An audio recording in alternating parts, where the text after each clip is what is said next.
Okolie Považského Inovca poskytuje nejednému cestovateľovi, ktorý prechádza týmto kútom Slovenska, množstvo silných zážitkov. Krajina bohatá na hrady, kaštiele a prírodné krásy privedie určite mnoho návštevníkov Považia aj do obce Banka.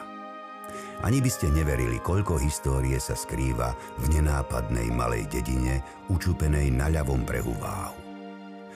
Prvá písomná zmienka o obci Banka pochádza už z roku 1209, kedy sa spomína v anonymovej kronike kráľovského pisára. Ale mýlili by sme sa, keby sme si mysleli, že vravíme o najstaršej histórii obce. Archeologické vykopávky odhaľujú pod nánosmi ťažkej hliny fragmenty už z pravekého osídlenia Chotára. Vďaka množstvu nálezov môžeme predpokladať v Bananskom Chotári existenciu pravekého lovca mamutov, prvých sídlisk z doby kamennej, bronzovej, železnej i prvých hradísk s vybudovanými priekopami a valmi. Väčšia pozornosť sa však sústreďuje na hrad Bana, podľa ktorého bola obec i pomenovaná.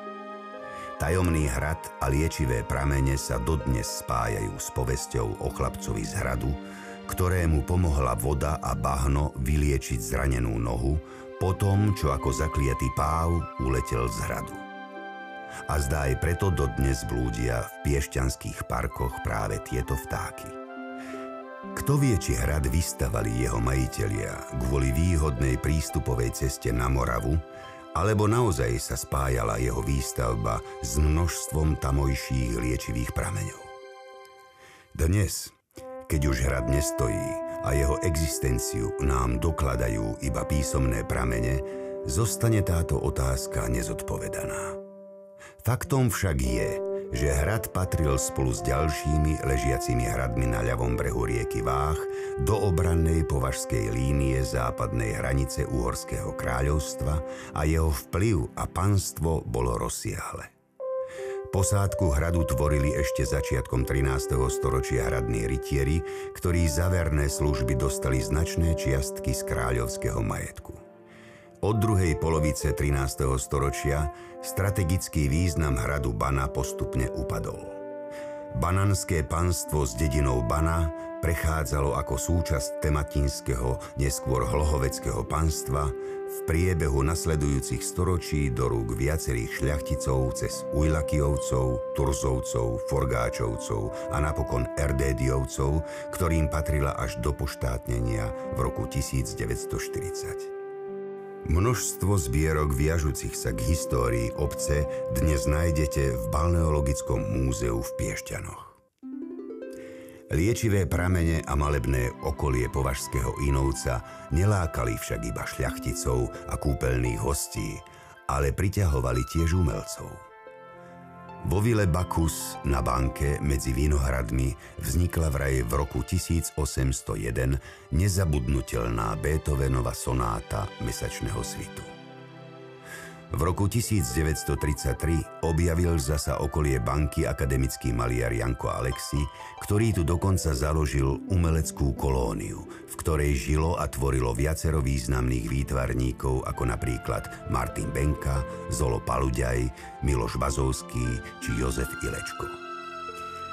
Patrónom obce je síce svätý Martin, ktorého má obec v verbe a je mu zasvetený obecný rímskokatolícky kostol, ale nebývalej úcte sa teší i patrón pastierov a ochrancov zvierat svätý Vendelínko, ako tohto svetca prezývajú miestni. Pri Vendelínovej soche sa odohrávajú všetky obecné a spoločenské slávnosti, ako stavanie mája, fašiangové obchôdzky či spoločenské stretnutia s miestnou storočnou dychovkou. Dominantu obce tvorí krásny rímskokatolícky kostol svätého Martina s pôvodným renesančným portálom. Starý kostol je prepojený s novou časťou kostola 3 oblúkovými vstupmi. Súčasťou kostola je i veža s 2 zvonmi a rabkáčom, pri ktorej je umiestnený kamenný kríž z roku 1779.